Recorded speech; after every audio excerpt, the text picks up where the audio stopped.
Thank you for tuning in to Koppen with Comic. I'm Brian Koppen. We're with comic Emily Via.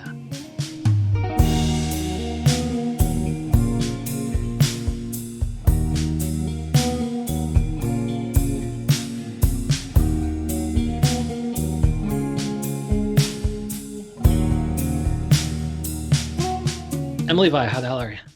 Oh my God, I'm so good, Brian. How are you? Oh, I'm doing so good. Thank you so much for coming on and let people know where they can find you do comedy online. I know I follow you on Instagram. You're Viavacious because that's a play on Yes. your last name, which is pronounced Via. It's not pronounced Via.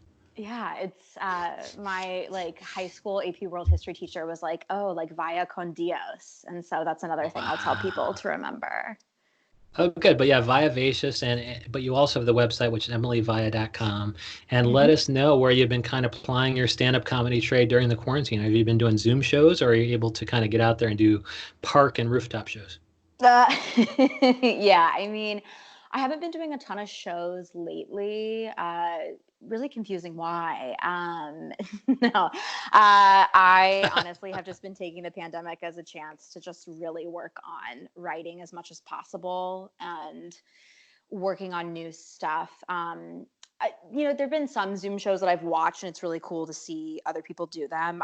For me right now, maybe it's because I live with my mom and I don't let her listen to my stand up. It's kind of hard to find privacy. I'm nervous about her hearing my Yes. set. I would say that's my number one concern. So. And is your set kind of risque, or is it talking about your mom? I don't talk about my mom a ton, but I would say it involves a lot more of my dating life, and that is definitely not something I want my mom hearing. Well, we're going to talk about dating a little bit today, but there's some other topics, and I think, what I wanted to know was how you kind of went from being a, I don't know, musical comedy theater person into stand-up. Like, how did you start wanting to make that transition? Yeah, that's a great question. I would say, when I first got to New York, I think a big thing is immediately a lot of acting teachers will say, okay, like take an improv class, go to UCB. And so I was there and I was loving improv and doing more sketch stuff. And then when I started doing more character sketch and writing my own material, I was realizing that that was something I was a lot more interested in.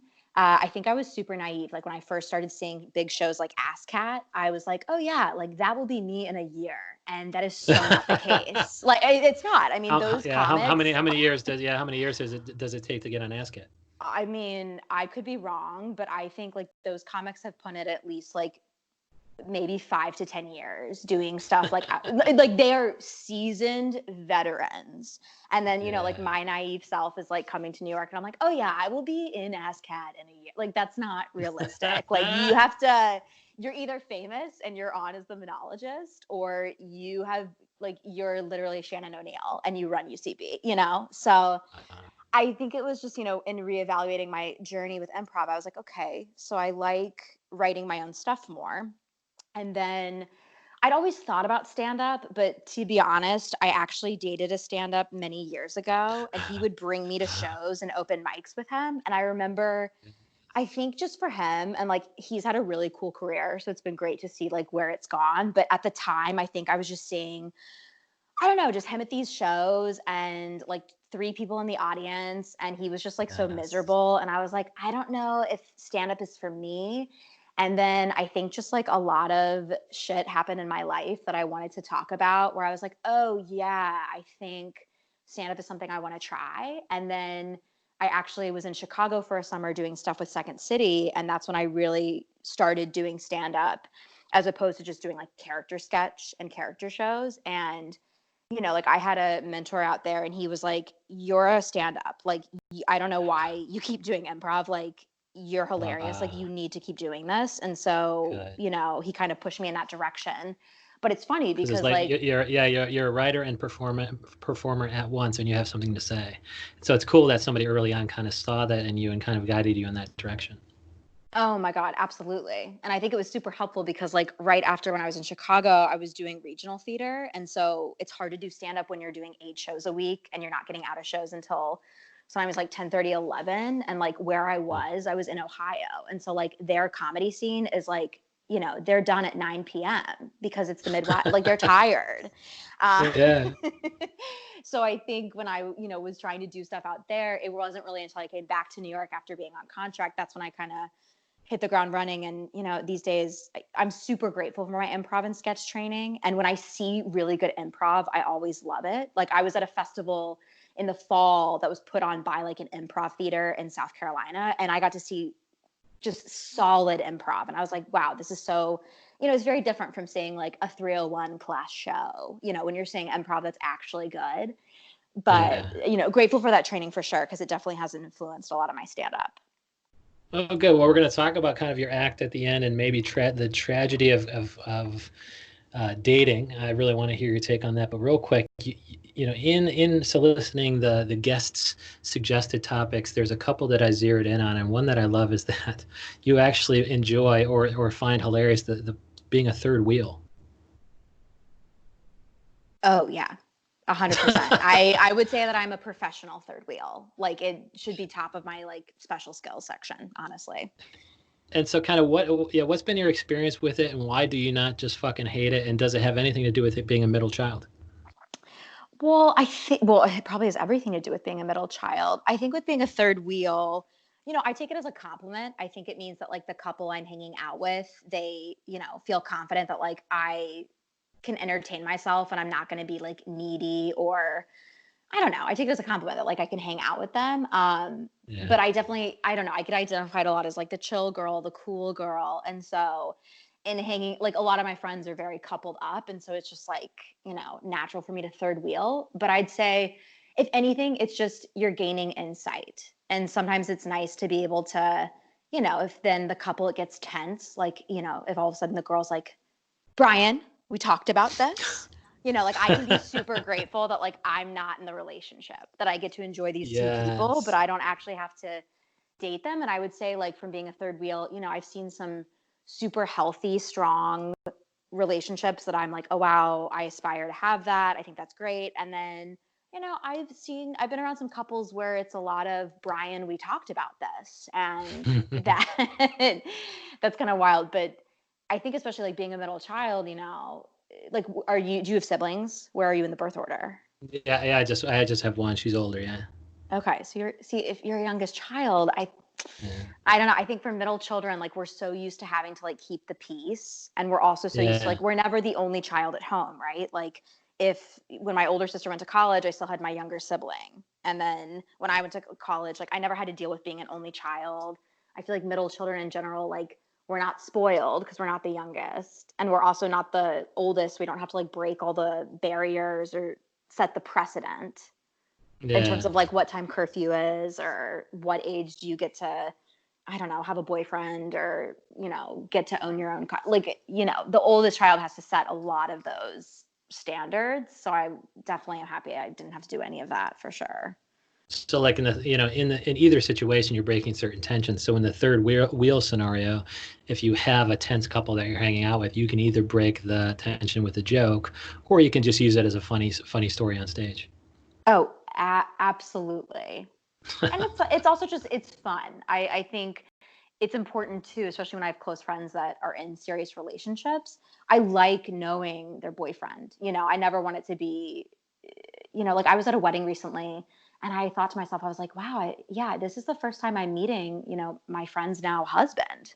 So I think it's nice. I mean, well, that happens when you're an adult and you don't live in the same city.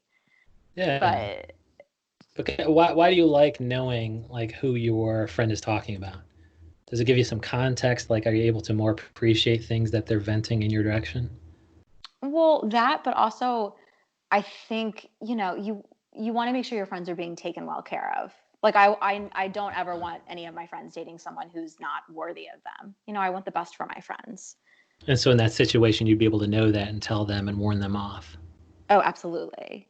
Or just like to But have the yeah, and I love the fact that you're kind of observing some of these things, and they're kind of teaching you, maybe, certain healthy relationship techniques, and that kind of leads us to our next point, or our next topic, which is the tragedy of modern dating. What can you tell me about that? What are your thoughts on that? But also, kind of how do they relate to some of the things you've been seeing as a third wheel?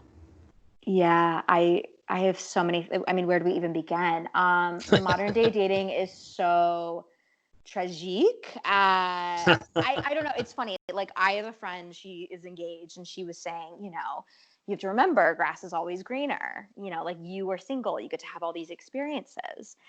But, Yeah. as someone who has had a lot of these experiences, I think, online dating, I think with modern day dating, I mean, it's just gotten to a place where, I mean, New York is already its own specific market. And I think, like, if you're a straight dude in New York, you've got it made because your ratios are so much better. I mean, you're going to have all these Oh. gorgeous, confident, successful, really driven, like, women who are smart and way above your league. And I just feel like any dude can just like play the field. Whereas I think for women to find male counterparts that are actually just not like Chad, Fads, and Brads that like don't have, a brain, it's a lot harder. But Uh, why is that? Like, why is the ratio so skewed? I would think there's a bunch of driven men in the city who are not Chads or Brads or whatever. maybe, but then again, like, but how? Like, I think that's what my girlfriends and I always say. We're just like, how does anyone find anyone these days? Because I think, I don't know. I guess I find a lot of the guys that I have, you know, been with, whether we're like casually talking or dating for a few months, guys don't really want to just have one girlfriend. They don't really want to be monogamous. I feel like guys just want to be able to have like six girls that they keep on rotation, and that they're able to. No, I'm so serious. Like, I had dated a guy. I used to work at a bar, and I dated this guy. He was so cute, and we were, going out for a couple weeks, and I thought things were going in like a positive direction. And all of his buddies, they were at the bar one night without him, and they basically outed him. And they told me, they were like, he's got six other girls that he's doing this with right now. Wow. And was that the first time you were that shocked by something like that? I mean, what isn't shocking these days? I feel like, I mean, at the time, yes, like, I'm lifting my jaw up off the floor. But at the same time, I Wow. think those guys, I mean, they were doing me a favor, because by them telling me that, I was able to then let that guy go and move on, as opposed to, I think a lot of people can get caught up in the whole, like, okay, well, like, he texted me that one time, or, it's been, people overanalyze everything. They think just because someone's watching their Instagram stories that someone's actually interested in them. And that's like so not the case. So first of all, this hot bartender in New York City, it's shocking that he would have a rotation. But this guy also, he kept up the rotation by checking out Instagram stories. That is so funny. Yeah. I mean, but What a people good read into fucking that so technique, man. hard. I don't think you understand. Like, Yeah. people all the time will be like, "Well, he watches my stories," and I'm like, "Well, I think if you really think about how fast people are scrolling through stories, it would really reevaluate and bring you some clarity as to Yeah. like what someone is So after." but after the fact, you had to be like, I can't believe that I was so fucking shocked by a hot New York City bartender. The fact that he would be dating somebody else. Oh, well, he wasn't a bartender. He was definitely Oh, like a customer of mine. oh, Which, this okay. goes back to, like, never date your customers. Don't shit where you eat. It's never So worked out well for me. you were the hot New York City bartender. Yeah, I was the hot bartender. He was just like a customer coming You, in. you should have had the rotation and used the Instagram story as a technique. No, I mean, if I ever have something called a brotation, that Yeah, that would be fucking wild. rotation. Yeah, And so, like, brotation, hotation. how has it changed over time? You say New York City dating, scene might be a little unique. And former guest Daphne Genschler was just talking about how, what she spent, 5 years being single in New York City, and so that's her Vietnam, and so that was a little bit funny. But, like, is it any different from, like, where you came up in Virginia or whatever? Well, I mean, like, when I was in college and I went to school in Virginia, it was super hookup culture, and dating apps were just beginning to kind of rise up. And so it just wasn't really a part of my undergrad experience. And then I've been in New York ever since. Oh my God, I've been there since 2013. So, like, I have passed my Vietnam of dating in New York City. And I think, I spent some time in Chicago, and I was on apps there, and I was finding that in Chicago, pretty much everyone was already partnered up. Like, anyone there weren't a lot of options on the apps I found. And then if I went out to bars, pretty much every guy was there with his girlfriend or his wife. And so it seemed like Oh, people wow. were pretty settled. And then same thing when I was doing regional theater in Cincinnati, Ohio, of all places. And that app scene was pretty wild in the sense of just wow. Cincinnati is like basically Kentucky, and so it was just like a lot of garbage, if you will. But then you get And to then you get to New York and you see a lot of cool guys and they're not all coupled up, but then you find out that they don't want to be monogamous.